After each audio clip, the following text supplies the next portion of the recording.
Saya Desi Selviani, Anda sedang menyaksikan News Update Warta Kota. Pengacara Hotman Paris mengaku geram dengan Basuki Cahayapurnama atau Ahok yang terus gembar-gembor terkait kasus korupsi yang sedang ditangani Kejaksaan Agung. Melalui video di Instagramnya pada Senin 3 Maret, Hotman memperingatkan Ahok agar menjaga ucapannya. Ia pun mewanti-wanti Ahok agar mantan komisaris Pertamina itu tak dipenjara untuk kedua kalinya. Hotman pun mengingatkan bahwa Ahok bukan siapa-siapa. Terlebih Ahok dari suku minoritas dan tidak berasal dari partai sehingga banyak yang tidak suka dengan dirinya. Salam pagi dari Singapura. Ahok, beberapa hari ini kau begitu bersemangat. Konten kemana-mana seolah-olah kau pahlawan penemu kasus korupsi Pertamina. Ingat, penemu yang berhasil membongkar kasus korupsi minyak Pertamina adalah Kejaksaan Agung, bukan kamu. Meskipun kamu duduk sebagai pengawas, komisaris, tugasnya harusnya mengawasi itu hampir 5 tahun di Pertamina, tapi kau lebih banyak main golf. Hati-hati, jangan terulang lagi kasus lama di mana kamu tidak bisa mengontrol mulut dan ambisi kamu untuk terkenal. Akhirnya dulu kau masuk penjara divonis sampai Mahkamah Agung. Sekarang sepertinya gayamu terulang lagi. Ingat apa? Jangan sampai kau kena kasus lagi karena kau tidak bisa mengontrol mulut dan ambisi untuk terkenal. Penyelenggaraan retret kepala daerah di Magelang dilaporkan ke KPK pada Jumat 28 Februari lalu. Kini KPK menindaklanjuti laporan terkait adanya dugaan korupsi dalam pelaksanaan kegiatan tersebut. Dikutip dari tribunnews.com, hal itu disampaikan juru bicara KPK Tessa Mahardika Sugiarto pada Senin 3 Maret. Ia mengatakan laporan tersebut sedang dalam tahap verifikasi. Tessa menegaskan laporan itu sedang ditelaah dan dalam tahap pengumpulan bahan serta keterangan. Meski begitu, KPK tak bisa menyampaikan perkembangan laporan secara detail. Sebaliknya, perkembangan laporan itu hanya akan disampaikan kepada pelapor. Sementara diketahui pelaporan dilakukan oleh Koalisi Masyarakat Sipil Anti Korupsi. Mereka menduga ada konflik kepentingan dalam kegiatan tersebut. Hal itu disampaikan dosen Hukum Tata Negara Universitas Andalas, Ferry Amsari, yang mewakili koalisi. Ia mengatakan pelaksanaan retret diduga melanggar ketentuan dan aturan perundang-undangan, termasuk terendus kejanggalan salah satunya penunjukan PT Lembah Tidar sebagai perusahaan yang mempersiapkan retret. Koalisi menduga PT Lembah Tidar berada dalam lingkaran kekuasaan.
Penyanyi Virsa Besari akhirnya angkat bicara setelah selamat dari tragedi pendakian di Puncak Kartens atau Puncak Jaya di Kabupaten Mimika, Papua Tengah.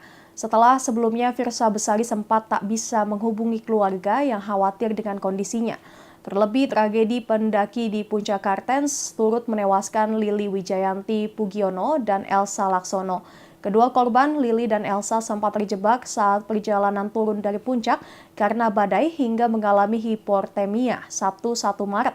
Beruntungnya Virsa beserta rombongannya selamat. Meski ia sempat terjebak di base camp Yellow Valley karena cuaca buruk, kini ia sudah kembali ke Timika, Papua Tengah dalam keadaan stabil pada Senin 3 Maret. Kabar terbaru kondisinya itu disampaikan lewat postingannya di Instagram pribadinya @virsabesari.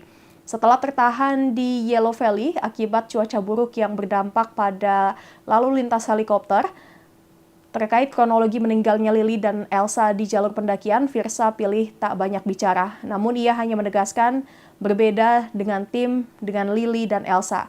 Virsa menaiki puncak Kartens bersama 2 orang lainnya, sementara tim Lili dan Elsa berjumlah 4 orang dan berbeda tur operator.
Beredar video yang memperlihatkan mobil Presiden Prabowo Subianto menerjang banjir di Bogor.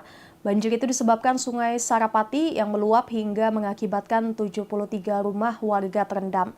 Dikutip dari tribunnews.com, iring-iringan Presiden Prabowo melintas di kawasan Desa Cijayanti, Kecamatan Babakan Madang, Kabupaten Bogor.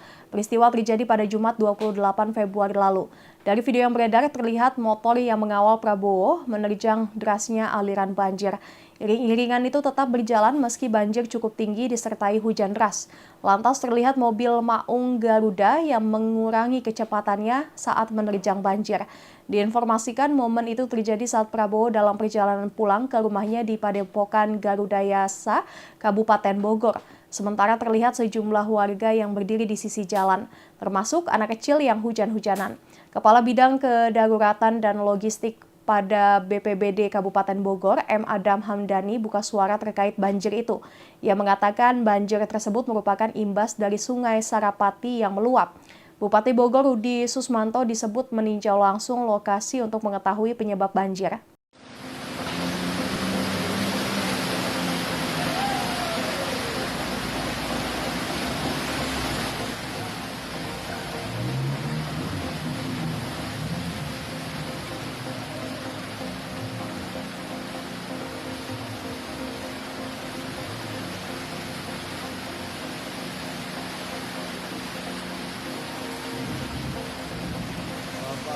Bapak balik.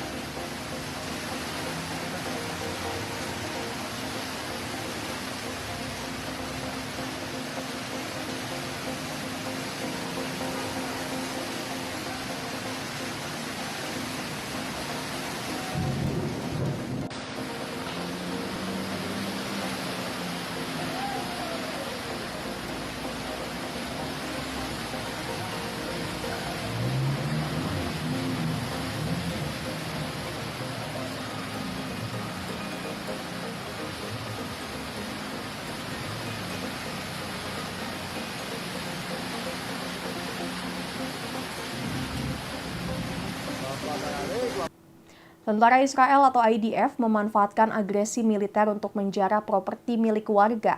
Media Israel melaporkan IDF mengumpulkan uang tunai, emas, barang mewah, dan persenjataan dari Suriah, Lebanon, dan Gaza. Penjarahan dilakukan oleh unit tentara khusus dan prajurit perorangan pasukan IDF. Adapun barang yang disita termasuk uang tunai sebesar 463 miliar rupiah, emas batangan, perhiasan mewah, dan 183.000 senjata. Diketahui skala penjarahan begitu besar sehingga para tentara dilaporkan bercanda soal tekanan fisik saat mengangkut barang jarahan. Sementara itu, unit khusus pasukan IDF bertugas menyita aset dari wilayah yang dianggap musuh. Pasalnya banyak prajurit juga terlibat dalam penjarahan atas inisiatif pribadi. Senjata curian tersebut cukup untuk melengkapi pasukan militer kecil termasuk rudal pesawat nirawak dan sistem anti-tank. Selain senjata, barang jarahan lainnya termasuk senapan runduk, peralatan komunikasi, dan kendaraan. Barang jarahan tersebut kini disimpan di fasilitas aman di Israel, termasuk gudang rahasia dan tempat penyimpanan bawah tanah.